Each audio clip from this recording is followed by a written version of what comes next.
الله أكبر الله أكبر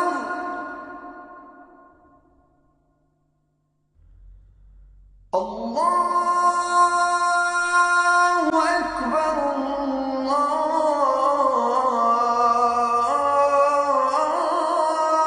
الله أكبر.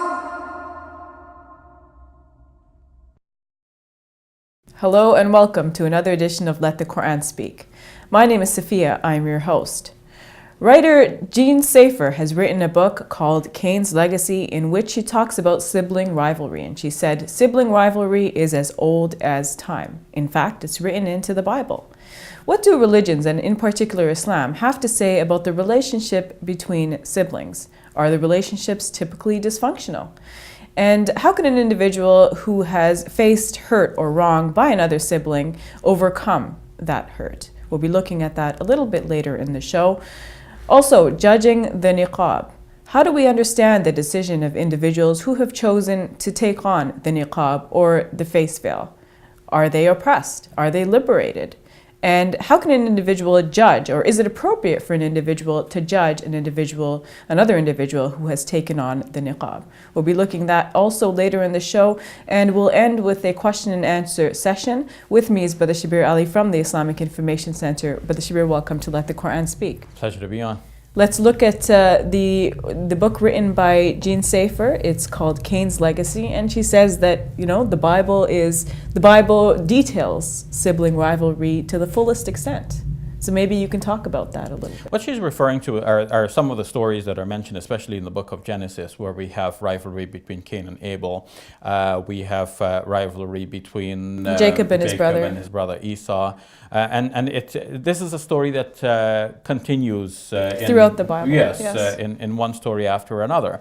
And some of these stories are mirrored in the Quran as well. But sometimes in the Quran you have a slightly different emphasis or a new twist on the story.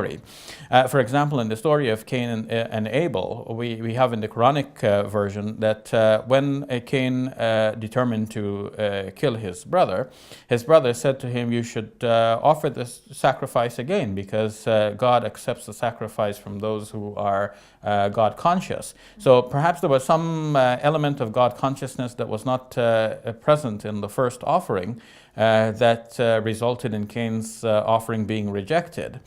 So how does that differ from the Bible story? Well, in the Bible story, as Jean Safer points out, there is no reason given for why God prefers the sacrifice of Abel but not that of Cain.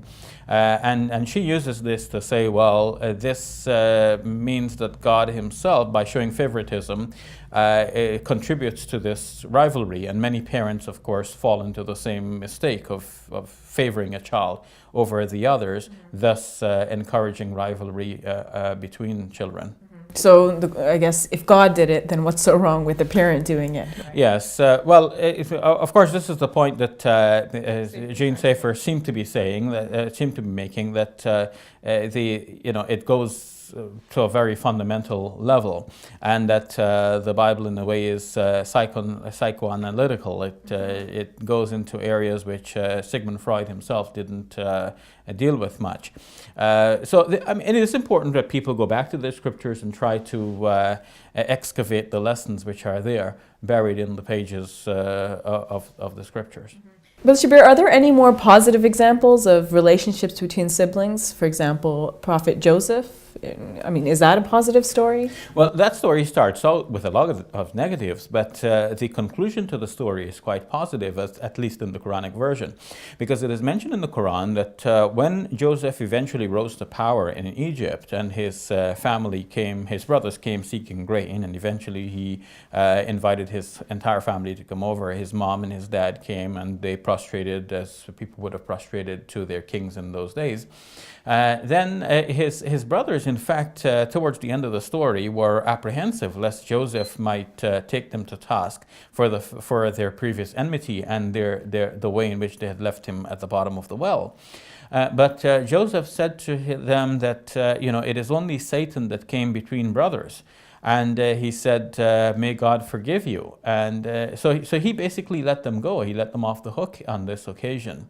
That lesson will be drawn by the Prophet Muhammad, peace be upon him, himself, because he was outcast by his larger brethren of the Quraysh tribe.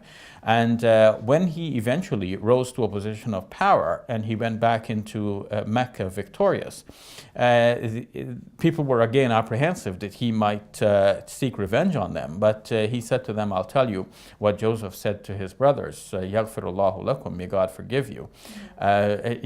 So this is an enduring lesson. The story of Joseph starts out with a lot of negative sibling rivalry, but towards the end it results in a positive note of forgiveness and acceptance of one's brothers. Mm-hmm. So does it teach us a lesson then in terms of what we should do if we're faced with a situation in which, let's say, a sibling has done wrong to us, how we should respond to that situation? And of course, that situation is quite common. Many will experience some wrong, whether real or imaginary, from their siblings. So what do we do in the end? We should look for reconciliation. We should look for forgiveness.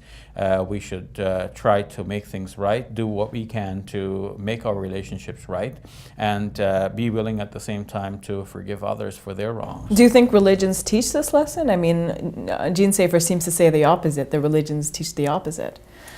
Religions actually teach reconciliation and good relations. The Quran itself emphasizes the arham, the wombs, and the ties that result from that. The Quran speaks about, for example, the close relationship that you will have for your ikhwan, your brothers, those who are in blood.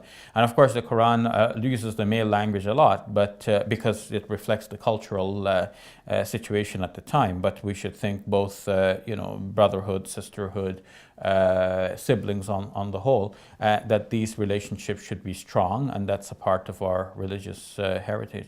All right, thank you for that, Brother Shabir. You're welcome. We'll take a break. When we return, Judging the Veil.